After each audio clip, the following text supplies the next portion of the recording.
ये मैंने आपके ही सेशन में इसका आंसर दिया था ललन टॉप का। देखिए, कुछ चीज़ें जब बनाई गई उनके पीछे कुछ कारण होते थे। अब मैं आपको बताऊं, टच करने को कि बच्चे ना जल्दी से मानते नहीं हैं। तो आप अभी भी अगर नोटिस करें, साइंटिफिकली प्रूवन ज़्यादा खटाई आपको पीरियड्स के समय नहीं खानी चाहिए। It's not good for you. बच्चे मानते नहीं थे तो उनको बोल दिया टच नहीं करना, खराब हो जाएगा। जैसे झूठ मत बोलो, नाक लंबी हो जाएगी। नाक लंबी होती है क्या? पर बच्चे मानते नहीं थे तो उनको किसी चीज़ से डराया जाता था। कोई खराब नहीं होता, आप टच करके देख लीजिए खराब होता है क्या। तो फिर ये बात क्यों बोली जाती थी? तो बाद में आपको कारण पता चलता है कि उस वक्त आपको अचार खाने मना किया जाता है, बहुत ज़्यादा स्वीट खाने मना किया जाता है। दैट्स ट्रू, किया जाता है कि आपके लिए वो खराब है। डेयरी आपको खाने के लिए मना किया जाता है। तो इस तरीके के बहाने बना दिए गए। दूसरा, जब आपको बाहर निकलने के लिए कहा जाता है, पहले व्यवस्थाएं वैसी नहीं थी। आज सब कुछ है, चाहे आप पैड्स ले लीजिए, आप और भी कई तरीके की अच्छी चीज़ें, सब आप नॉर्मली वर्क कर सकते हो। पहले कुछ भी नहीं था। तो पहले क्या करें? तो आपको घर के अंदर ही बंद रहना पड़ता था। आप जिस तरह के कपड़े इस्तेमाल करते थे, तो ऐसे रीजंस थे नहीं करने के। बीच वाले आके काम खराब करते हैं। कितना शुरुआत जिसने की उसने एक अच्छे रीजन से की, बीच वाला आके काम बिगाड़ देता है। उसने बिगाड़ दिया ये बोल के एक अछूत है, ये है, वो है। भाई 9 महीने एक लड़की जब बच्चा पैदा कर रही होती है वो पीरियड से नहीं होती है। और कहा भी जाता है ना कि बच्चे को खून से सींचा है।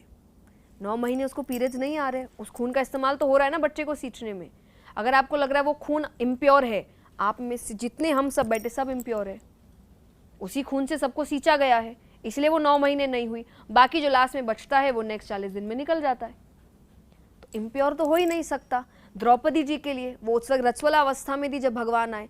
भगवान ने टच करने से पहले नहीं सोचा कि रजस्वला अवस्था में है। आप और हम कौन होते हैं सोचने वाले, ये मत करो वो मत करो।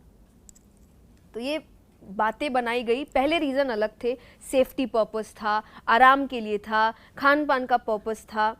अब ये सब नहीं है, अब थिंग्स आर चेंज्ड। तो इट्स हाई टाइम कि हम भी उन चीज़ों को हटा के नई चीज़ों को लेकर। और मैं यहाँ ये बात किसी को नीचा दिखाने के लिए नहीं बोल रहा हूँ, लेकिन कल जब मुझे सुनने को मिला मुझे बहुत दुख हुआ। जोर से बोलो। जब स्त्री का स्त्री धर्म हो, उसे पूजा करने जाना चाहिए कि नहीं जाना चाहिए?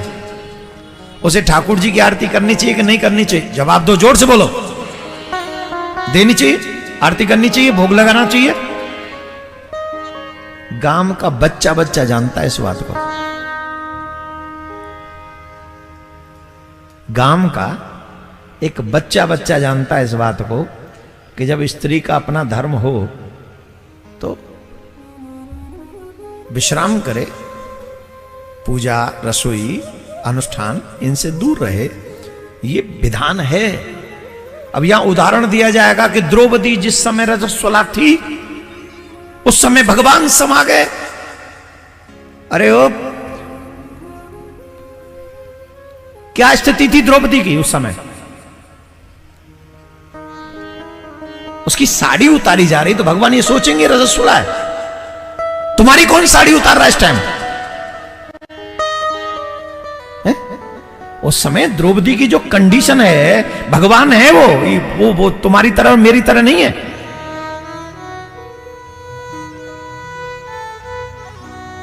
द्रौपदी की रजस्वला स्थिति है, लेकिन विपत्ति उस समय है तो भगवान वहां पहुंच गए। लेकिन द्रौपदी को छोड़ के दोबारा बताओ और कहां गए भगवान फिर इस स्थिति में? बोलो, बताइए हमें, एक उदाहरण दीजिए। एक तो भक्त पे विपत्ति आ गई इसलिए भगवान दौड़े। दूसरा उदाहरण, उसी रक्त से मनुष्य का जन्म होता है, निर्माण होता है।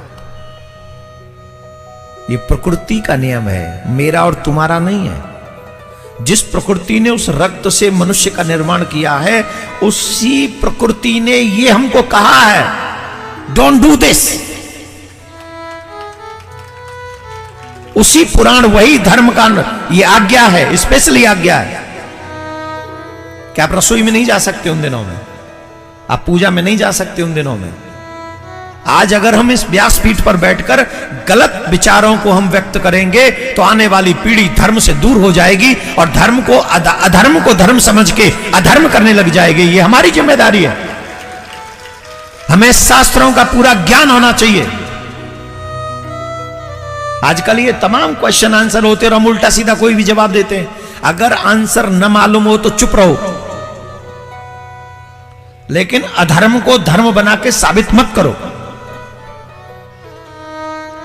इससे बहुत बड़ा फर्क पड़ेगा। आने वाली पीढ़ी समझेगी कि जब ऐसे धर्माचार्य ऐसा बोल रहे हैं तो यही सच होगा।